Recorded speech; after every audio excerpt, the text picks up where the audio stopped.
The other day, someone promised me one of the best graphics cards you can get for an insane price. It was a 1080 Ti for $450, which, if you don't know, still gets listed for around $750 online. Long story short, I reached out to this guy through Craigslist. He said he was going to sell me the card, and then when he finally shows up, he ends up trying to sell me a completely different card. Now, this was one of the few times I slipped up and didn't have a camera recording, because you guys already know I love to show a good scam, but that's not what this story is about today. So immediately after telling the guy to get lost, I start looking through all of the local online marketplaces because I already had the $450 in cash and I was looking to try and find something that I could flip. And that is when I came across this. This is an ad that was on the Facebook Marketplace for a computer, a monitor, a keyboard, and a mouse. The asking price was $450, which I thought was amazing because I could tell that some of the items there were worth a lot of money. On top of that, the description said one owner belonged to my adult son. Immediately in my mind, I was like, okay, dad got really pissed off at his grown-ass son who is still living with him to the point where he is now selling all of his son's stuff. It looks like dad doesn't know what this stuff's worth, so let's just go ahead and pay him his full asking price. I know that might sound greedy on my end, but keep listening. I reached out to the guy asking if I could buy it, and he responded by telling me that over 20 people had reached out to him in the last half hour trying to buy the computer, and one was going to be there in 2 hours to buy it for $400. I asked him, if I come right now and pay you your full asking price, would you sell it to me? He agreed, and this is what happened. Hi, I'm Chris. I'm the one that came by to check out the computer. Chris. Awesome. Nice to meet you. You too. You know, I can't believe the response I've had. I just put it on last night. I think I've had now over like 22 people or something. And it blew up, yeah. I can't believe. I mean, there is a gaming craze going on lately, so that's probably why that is. I don't know a lot about it. I don't know if I told you. It belonged to my adult son. And he passed away last year. He was 33. Oh, jeez. I'm sorry. Had some issues and stuff, But anyway, this has nothing to do with him passing away. It's just my explanation why I really don't know much about it. So, would it be all right to like flip it on and see? Okay, the only thing I'll say I did do back about 6 months ago when I took some of the original pictures that I posted, I tried to erase files that were his like personal ones because he was, I think, on a lot of these gaming sites. I think I said he's 33. And so I didn't want to leave financial stuff in there, but I also didn't want to just wipe clean everything because there was lots of movies and stuff on there. I see. So I hope I didn't wipe out some things that maybe needed. But go ahead, you fire it up. You know more about it. I think the way I did is I pushed that button there. Let's see. Cool. Yeah. Yeah. I mean, I can do this because I know quite a bit about. Is it okay if I sit? Yeah. Okay. Yeah, I know quite a bit about computers, so I mean, I can do this. I figured. My original intention was to just wipe it clean and just do a fresh install of Windows. Yeah. If you want. What I can do is, obviously I don't want to pry or anything like that, but if you want me to look through it and if I see something that I would just say just erase it. No, you don't have to send anything to me. Are you sure? Because if there's anything important, I would, obviously. Oh, okay. Here, well, you're doing that. Here's the other thing. This whole box of stuff I think is related to it. All paperwork. Oh, drivers and whatnot. I think this was like, there's some original stuff because I think he was really good in computers and stuff. And I think he kind of added to it. Oh wow, it's even got an indicator of the temperatures. That's very cool. Yeah. Okay. I think he did some stuff that not everybody does. I mean, no, I can tell because one of the first indicators is he was smart enough to know that you don't actually have to pay for Windows. Oh, okay. So that's one thing that I can tell he knew his way around computers for sure. And the only thing game-wise I put in here because it means nothing to me is this, but I don't see a disc. Oh, Mass Effect. Okay. So you can throw it away. If I find something else that goes with it, I'll let you know if you want. Okay. 3, 1, 2, 3, 4, 5, 4. Okay. This should be $450, but obviously you count too. I don't want to shortchange you. Appreciate it. My wife gets it anyway.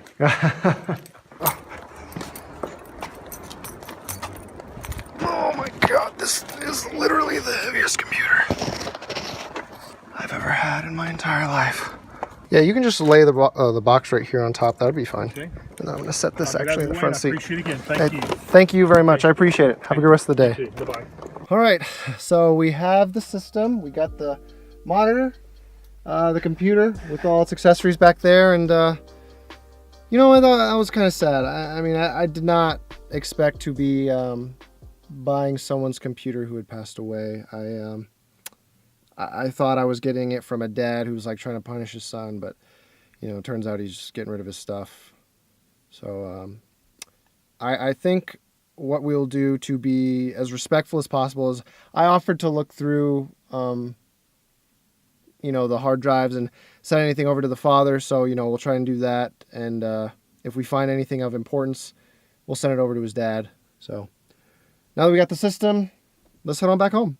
So what I'm going to do now is I'm going to set up this computer, and I'm going to do a very extensive search through all of the drives because I wasn't able to do as good of a job at the house because I didn't really have that much time. See if I can find anything, and if I can't, then I will go ahead and install Windows 10 and load our usual benchmarks, but we will add something a little bit different this time around. One of the items in this box is Mass Effect 3. I'm assuming that this was this guy's favorite game. I'm hoping it was, because that's what we're gonna be using for one of the benchmarks this time around. I've never played Mass Effect, but you know, I think that if someone got a hold of my computer, I would hope they took the time to play, you know, some games of League of Legends, because that's my favorite game, and it would mean a lot to me.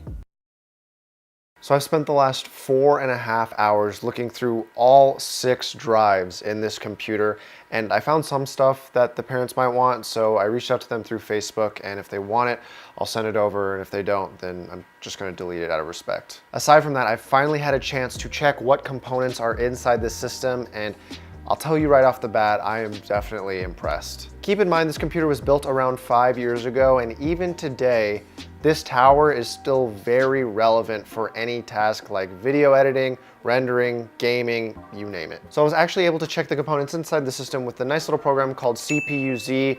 For any of you that are building a computer or purchase one secondhand and you really want to see all the parts inside your computer other than the case, the power supply, as well as the drives, you can download this for free and it will tell you every single part that you want to know. Starting with the processor, this computer has an i7-4770K, which is a processor that was released late in 2013 and has 4 cores and 8 threads and is overclockable. For my very first serious computer, I actually had the i7-4770, which is the non-overclockable version of this processor, and even that was powerful enough to get me through some serious editing as well as some gaming. So the fact that this is overclockable means it's going to be even more powerful than that one. As for the motherboard, this thing is running off of a Maximus 6 Extreme. Now, for those of you computer builders out there, you know what a Maximus motherboard is, but for those of you that aren't, a Maximus motherboard is a very high-end, enthusiast-level PC motherboard. If you ever buy a Maximus motherboard made by Asus for your computer, you know that you are going to be spending up to $200, $300, $400 for this high-end motherboard, and the reason they cost so much is because 1, they look really cool, and number 2, they come with a lot of extra features that a lot of normal motherboards don't have. As for the memory, this computer is running off of 8 gigabytes of DDR3 RAM, which is actually clocked at 2133 megahertz. Now for DDR3 memory, that is some of the fastest RAM you can get. Unfortunately, it is only 8 gigabytes, so I wonder how that will affect our gaming performance on modern day titles. And then the graphics card is an EVGA GTX 770, which is definitely a bit of an older card, and out of everything in this system, that would be the thing to hold it back the most, at least in terms of its gaming performance. It's not a weak card by any means, and it'll definitely be able to play any game, at least at low settings at 1080p, but the fact that it has 2 gigabytes of GDDR5 memory might limit it when it comes to some very demanding games. And lastly, the most unique and interesting part of this computer, like I touched on before, are the 6 drives. Now the boot drive is a 120 gigabyte SSD, which definitely costs a lot more money back then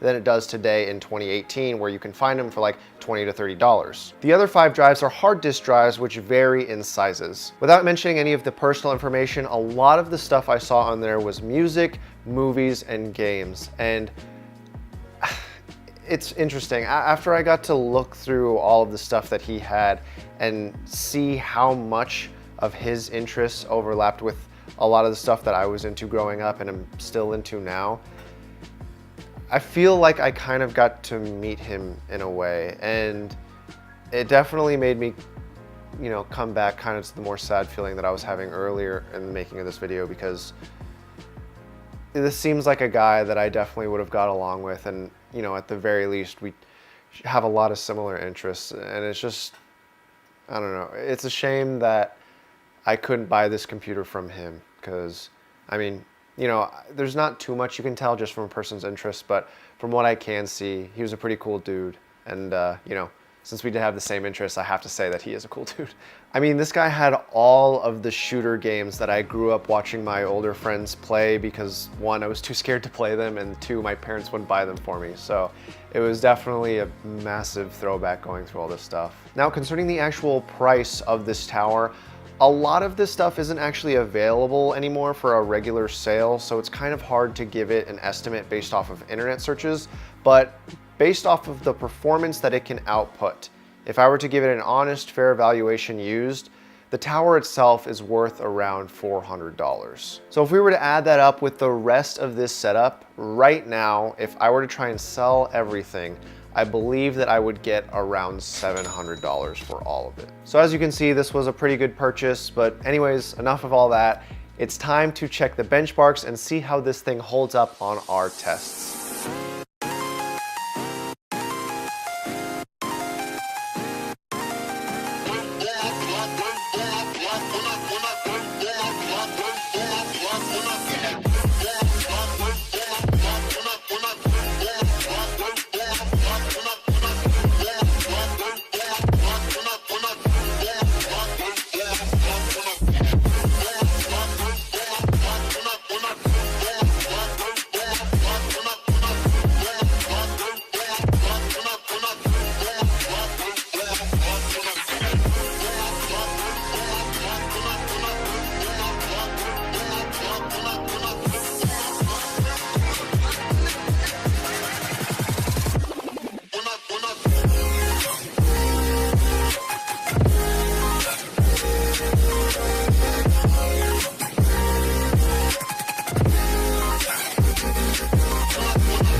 So as you guys can see from the setup, this system is actually still very powerful. So this time around, I'd actually like to hear a little bit more from you guys. I'm curious to hear your opinion on the overall story of this computer and the actual build quality, because in my opinion, I'm actually pretty impressed. So if you've made it this far in the video, I'd like to say thank you guys so much for watching, and as always, have a great day.